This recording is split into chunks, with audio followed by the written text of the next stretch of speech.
जय हिंद दोस्तों। स्वागत है आपका अपने YouTube चैनल ओनली डिक्टेशन में। डिक्टेशन की PDF आप डिस्क्रिप्शन से डाउनलोड कर सकते हैं। तो चलिए शुरू करते हैं। 100 शब्द प्रति मिनट डिक्टेशन शुरू होगी 3 सेकंड बाद। महोदय, पानी प्रकृति का नायाब उपहार है। यह ईश्वर प्रदत्त मूल्यवान अमूल्य उपहार है। हमेशा उपयोग किया जाना चाहिए। इसे संरक्षित किया जाना चाहिए।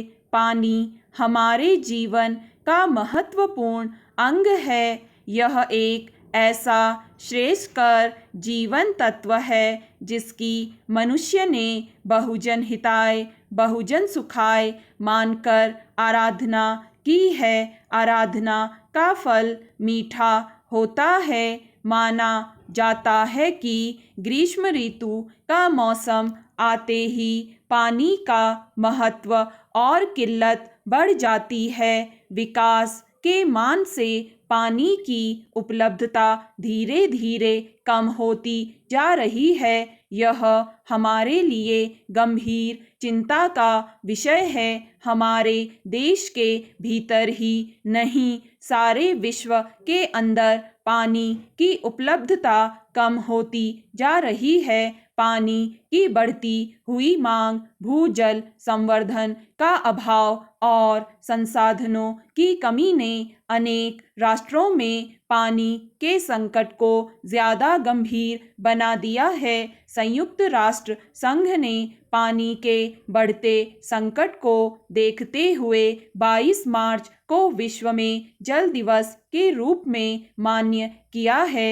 विश्व बैंक की ताज़ा रिपोर्ट के अनुसार विश्व की 40% से ज़्यादा जनसंख्या पानी के संकट का दुख भोग रही है और यह संकट विश्व के 80 से भी ज़्यादा देशों के अंदर बरकरार है। विश्व की जनसंख्या वृद्धि दर और पानी की सीमित उपलब्धि के आधार पर तैयार कराई गई विश्व बैंक की रिपोर्ट में कहा गया है कि मनुष्य की पानी की मांग प्रतिवर्ष 2.5% की दर से बढ़ रही है और इस वृद्धि के चलते हर 21 वर्षों में यह दुगनी हो जाती है। विश्व बैंक की रिपोर्ट में पानी के दुरुपयोग के प्रति सावधान किया गया है। यह भी माना जा रहा है कि पानी की आपूर्ति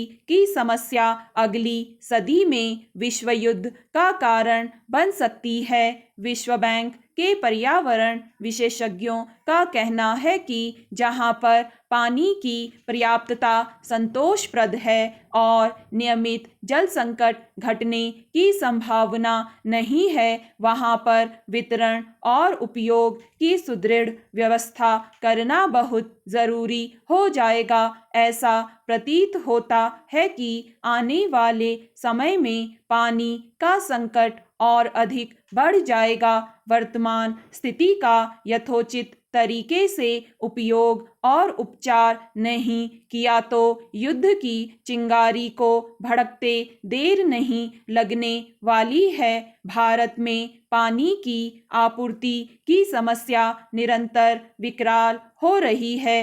अनेक राज्य पानी के बंटवारे के लिए एक दूसरे के खिलाफ हो रहे हैं, चाहे वह कृष्णा कावेरी का मामला हो या फिर नर्मदा बांध का विवाद या फिर पंजाब चंडीगढ़ के वाद विवाद। पीछे का रहस्य पानी नहीं है क्या महोदय? देश में यह प्रदेश ऐसा पहला राज्य है जहां त्रिस्तरीय पंचायती राज की स्थापना हुई है। वह बहुत ही बुद्धिमानी के साथ तैयार की गई है, जिसमें सत्ता के विकेंद्रीकरण के लिए समुचित कदम नहीं उठाए गए हैं। नई व्यवस्था को सही रूप देने में वक्त ज़रूर लगेगा। बहुत कुछ किया गया है और बहुत कुछ किया जाना शेष है। पंचायत प्रतिनिधियों ने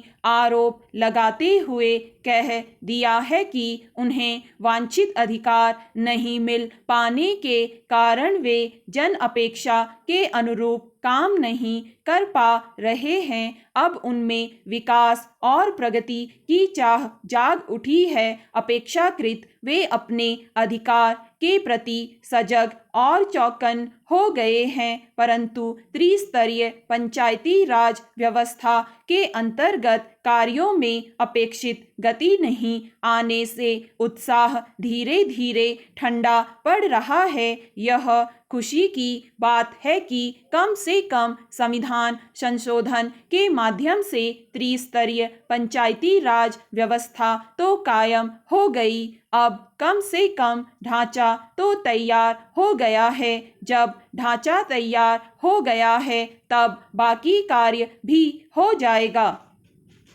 मैं उम्मीद करता हूं कि अब सरकार के साथ साथ पंचायत प्रतिनिधियों का दायित्व बन जाता है कि बगैर राग द्वेष के एकजुट होकर संकल्प की पूर्ति करने का प्रयास करें। पंचायत कार्यालयों के अंदर अपेक्षाकृत पर्याप्त अमला नहीं है। अमले के अभाव में कार्य को सुचारू रूप से संपादित करने में बहुत परेशानियों का सामना करना पड़ रहा है। अभी तक वित्तीय प्रशासनिक दायित्व नहीं सौंपे गए हैं। यथाशीघ्र अपेक्षित वित्तीय प्रशासनिक अधिकार संबंधी निर्देश जारी किया जाना चाहिए। मैं उम्मीद करता हूं कि जन कल्याणकारी विकास के कार्यों में अवरोध पैदा करने की तुलना में उन्हें दूर किया जाना चाहिए। मैं निवेदन करना चाहता हूं कि गांव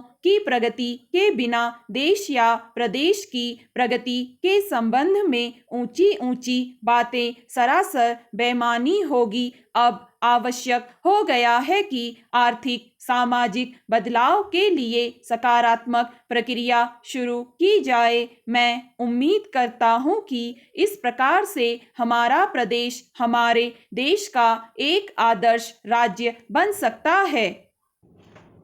मैं समझता हूं कि इस व्यवस्था से ग्रामीण समाज में एक नई जिज्ञासा जगाने की पहल से पंचायती राज की सार्थकता सिद्ध हो सकेगी। इन अधिकारों से कर्तव्य बोध का होना भी उतना ही जरूरी है, अन्यथा राजसत्ता कभी जनसत्ता में परिवर्तित नहीं हो पाएगी। पंचायती राज के सपने को साकार बनाने के इस मुद्दे पर किसी को राजनीतिक तरीके से प्रपंच नहीं करने दिया जाना चाहिए। स्टॉप। दोस्तों, अगर आपको ये डिक्टेशन पसंद आए तो लाइक करें, सब्सक्राइब करें और अपने दोस्तों के साथ भी शेयर करें।